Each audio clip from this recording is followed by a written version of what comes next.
What is going on, snooker fans, and welcome to this video. And with the first Triple Crown event starting in just over a week in York, there's a small matter of finding out which 16 players will be joining the seeds at the main venue next Saturday. Now, if any of you watched my preview of the World Championship qualifiers last season, then you'll know that I really went in depth on every single player. But because the draw for this tournament was made slightly later than I'd anticipated, this will be a slightly shorter preview. But I'll still be going through all 16 sections of the draw, highlighting who I think the key contenders will be, and ultimately try to predict the 16 players that I think will qualify. And as always, we'll start right at the top of the draw with section 1. And Jack Jones had been a top 16 seed all season thanks to his run to the Crucible final last season, but he dropped out at the very last moment thanks to performances from Zhao Guidong and Chris Wakelin that they put together in China last week. And it's not been a great season by any stretch, but he has still reached one quarterfinal this season and got a decent win against Gary Wilson at the Champion of Champions a few days ago. I think in all honesty this section of the draw could be worse, and I'd suggest this will be a straight shootout between Jones and Fan on Judgment Day. Now, Fan is of course a fine player in his own right, winner of the European Masters back in 2022 where he beat O'Sullivan in the final, and he's also reached 4 further career quarterfinals. This season, however, his best performance has only been reaching the last 16 of the English Open, and he really has struggled to get past the last 64 of the majority of tournaments he's played in. Like I say, I do think the draw has been pretty kind to Jack here, and whilst nothing is ever certain, of course, I would be slightly surprised if he doesn't make it through. So my first predicted qualifier here is Jack Jones. Now, if I thought that section 1 looked pretty clear cut, the same really cannot be said for this section of the draw.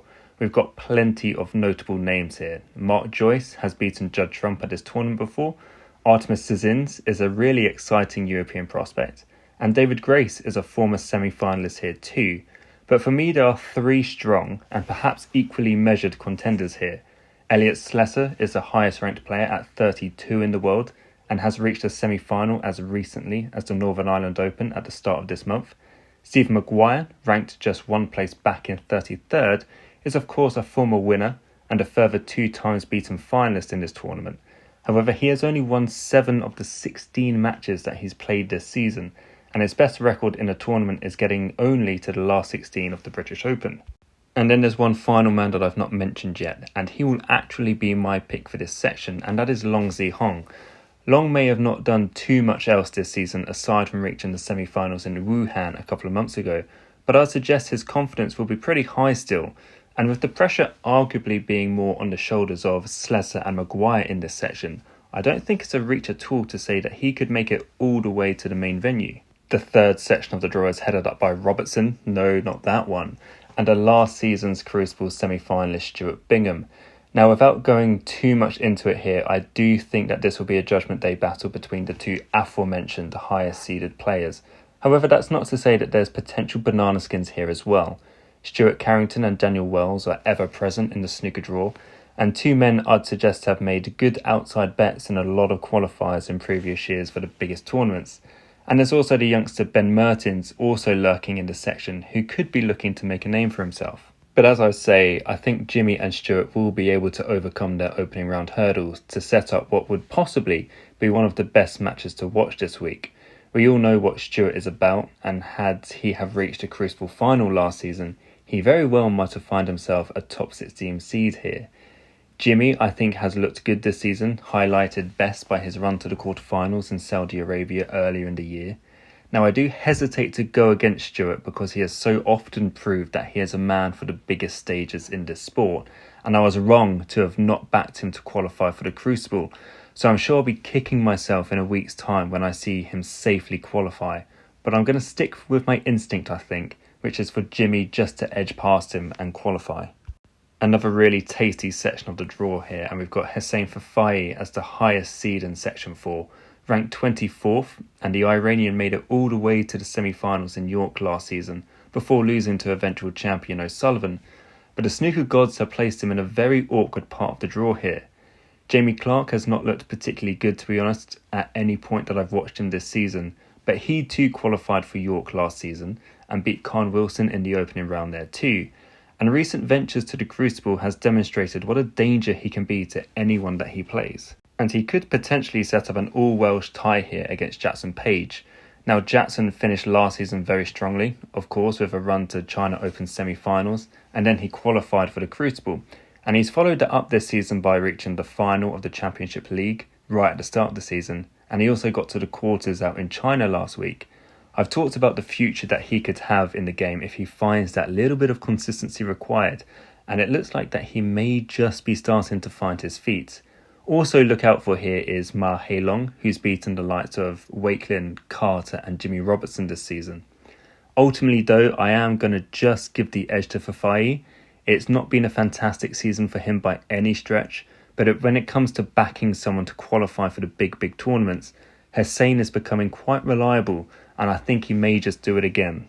And the big names really don't stop here as we move into section 5 for the draw, and we've got Jack Lisowski. It was a bit of a sluggish start to the season in all truth for Jack as he tries to get back into the top 16, but performances have started to gradually pick up in recent tournaments. Jack also made light work of his qualifying campaign for the Crucible back in April, and he'll be hoping he can produce similar levels here too. In his way, potentially in this section, we've got Scott Donaldson, who's not really got going at all this season, suffering a string of first round losses. Jamie Jones, who of course knocked out Neil Robertson on Judgment Day at the World Championship, but he too has found it very difficult to pick up results this season, just winning 5 matches in total. And in fact, world number 77, the Malaysian Rory Thor, has picked up more results this season. Now, despite the danger that those 3 men in particular could pose, I really do struggle to see anyone beating Jack on current form, so I'm pretty confident Lisowski will make it through without too many dramas. Moving on to section 6, and this does really look like another 3-man race to me. I would really like to see Rhiannon Evans starting to showcase her talent on the main tour, and she may well feel like she has a chance of getting a win or 2 potentially here. But my main 3 contenders are Ryan Day, Yuan Xijun and Louis Heathcote. Heathcote will be hoping that by reaching his first quarterfinal outside of the shootout in Northern Ireland a few weeks ago can really be a springboard for him to achieve more consistent results on tour. Yuan Xijun has looked far from the player that has reached 6 career quarterfinals, having not made it past the last 32 of any tournament so far this season. He did qualify here last season though, beating Ken Doherty on Judgment Day before losing to Luca Brissell in the first round proper. But my pick here is the experienced and pretty reliable Ryan Day. He too has not made it past the last 32 of any tournament this season, but consistency isn't something that Ryan is really known for anymore. He is, however, frequently getting out of qualifiers such as this, and a group where no one is in any real form. I think he'll be quietly confident that he can get the job done. Going into section 7, and despite the inclusion here of some up-and-coming European talents in Davies, Revez and Boyko, all who have been mentioned in videos this season and have produced some notable results already, I'm very much hoping we get a Judgment Day matchup between Anu and Wu Yiza here, because that really would be a match to savour. Now, of course, we all know what Tepi is all about. On his day, he can look like a world beater, but then the next day, he looks like a player who's never seen a snooker table before. And the frustration there is he can do so much more in the game if he could find a way just to tighten up a little bit. But he's never going to change, I think we know that. And he does always make for an exciting watch.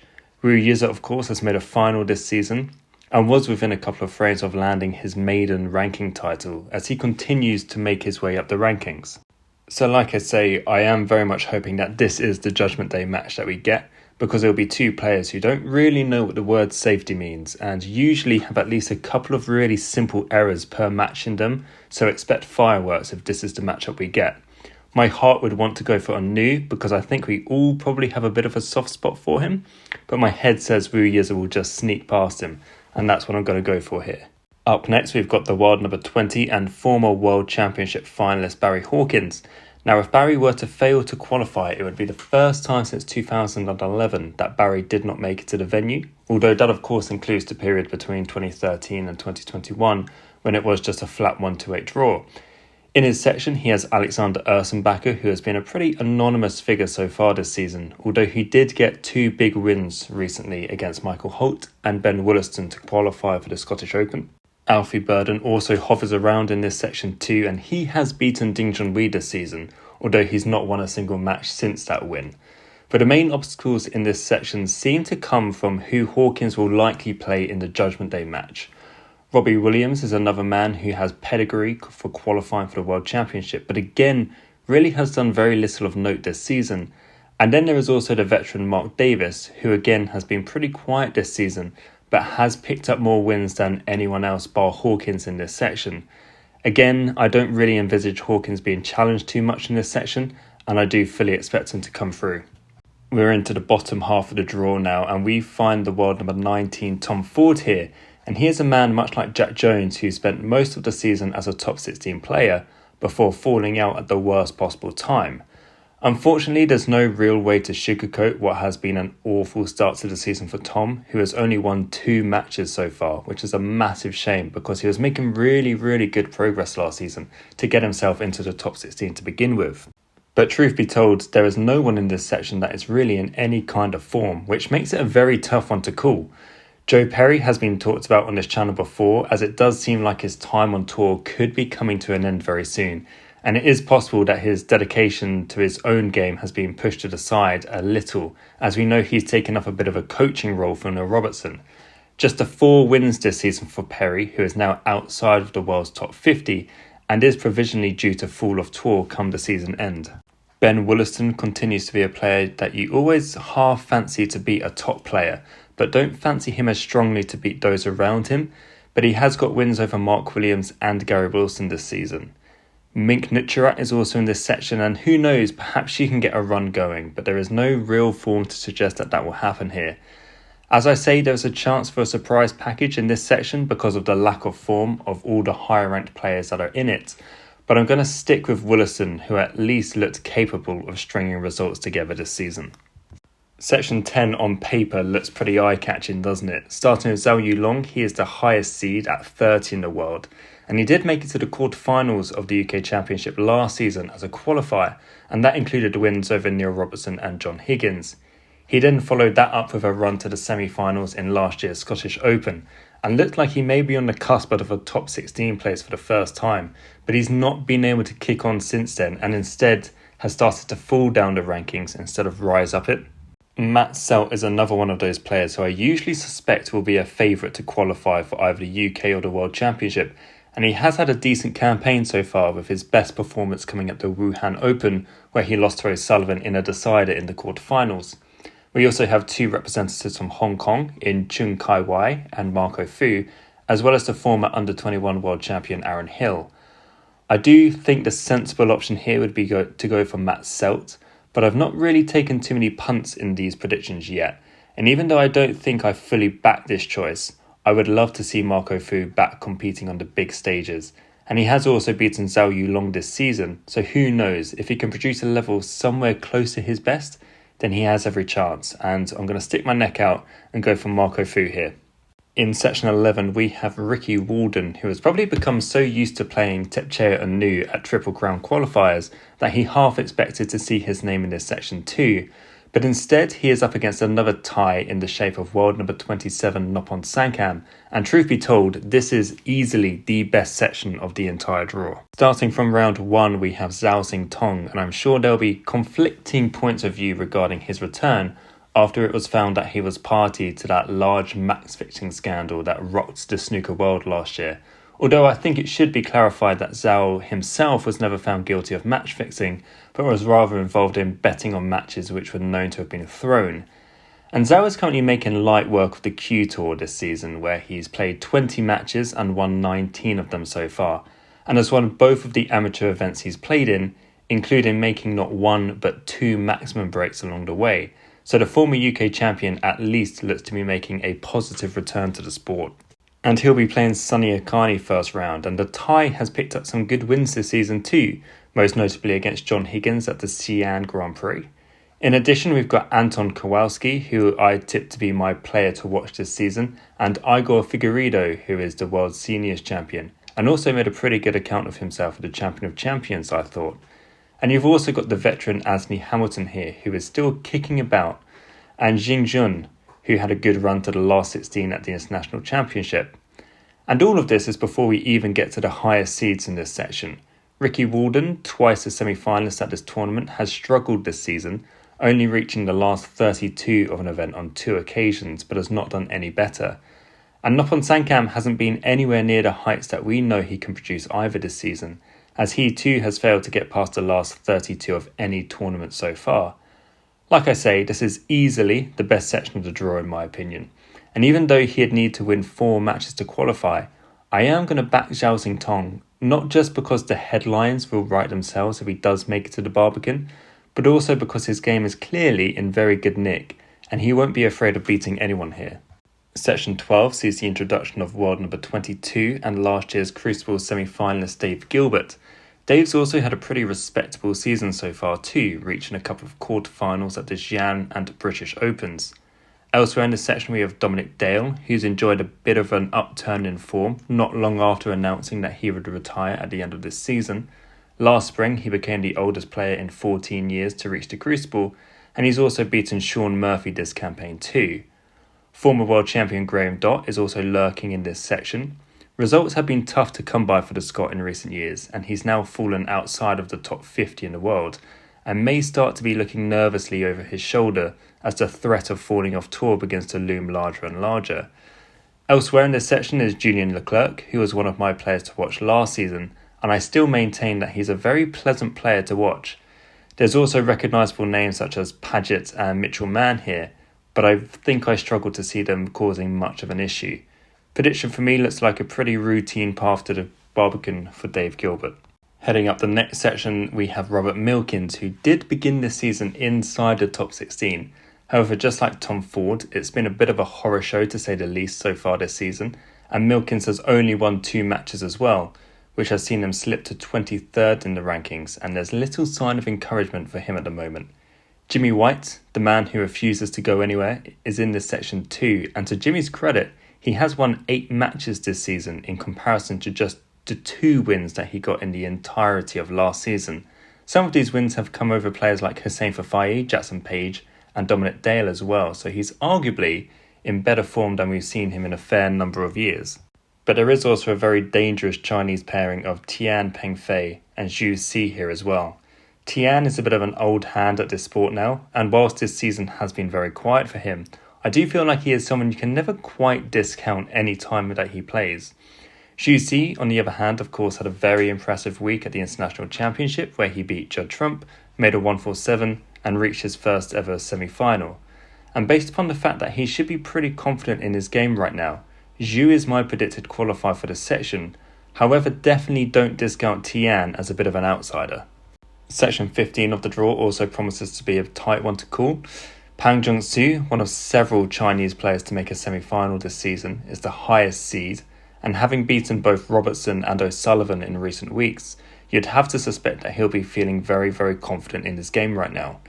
But there are dangers to him here, none more so than Anthony McGill, although he has done very little in the game over the past season and a half, and he has fallen to 39th in the world, which is a long way short of where he should be really. That said, he normally comes alive on the big occasions, and I'd expect no different from him next week.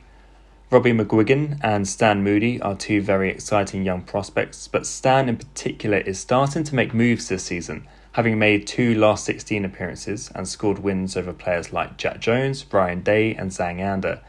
Getting through this section would be very difficult, but he'll be a danger to anyone here. And it's typically not a sensible move to back against McGill, but I am going to go with the form books here, so Pang Jung-soo is my 14th qualifier. Into section 15, where the highest seed is Joe O'Connor.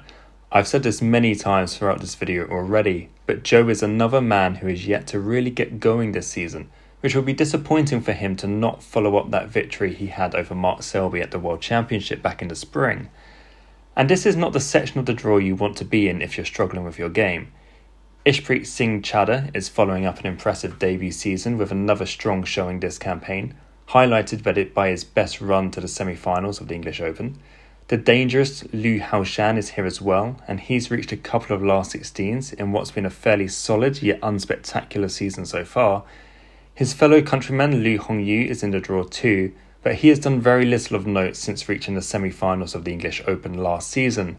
And there's Holty here as well, and despite getting a win over Zhao Yulong this season, has otherwise really struggled.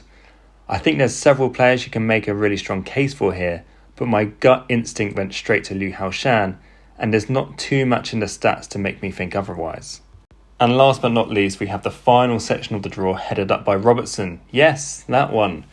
Now, at the time of recording, Neil is still competing in the Champion of Champions, having beaten Carter and Trump yesterday. So there is still a chance that he'll turn up to the UK Championship qualifiers on the back of winning one of the biggest prizes in this sport. Winner of the English Open and reaching 2 further quarterfinals has already made this a much better season than we've seen from him in the past couple of seasons prior. But his inability to get results in China is what has cost him an automatic seeding for this tournament, and also leaves him in a very real danger of not reaching the Masters either. His opening round match here looks for all money to be against Ollie Lyons, who at long last is beginning to get results on tour, reaching the semis of the British Open and then winning 4 matches in Northern Ireland, including a win over home favourite Mark Allen before losing to Neil Robertson. And I would suggest that Ollie could be Neil's biggest threat here.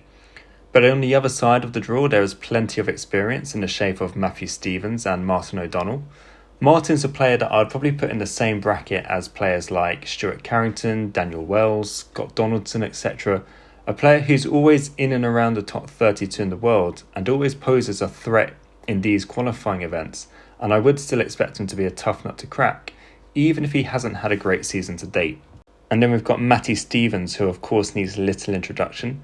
Consistency has been a thing of the past for Matthew, but whenever he's looked in danger of falling off tour, he's always been able to find ways of getting results to save himself, and he'll likely be in a similar position come next spring too.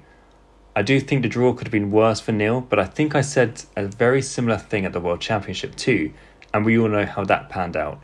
But I'd really prefer not to have to go 2 Triple Crown events in a row without seeing Neil, and I do think he should have enough to get through here. And that's it, there we go folks. If anyone watched my Champion of Champions predictions, you'll see how terribly those are panning out at the moment. So I wouldn't be relying upon my views at all. As always, let me know in the comments who you're expecting to qualify, and I'll be back in a week to find out who the 16 qualifiers are and fully preview the main draw as the most wonderful time of the snooker year properly begins.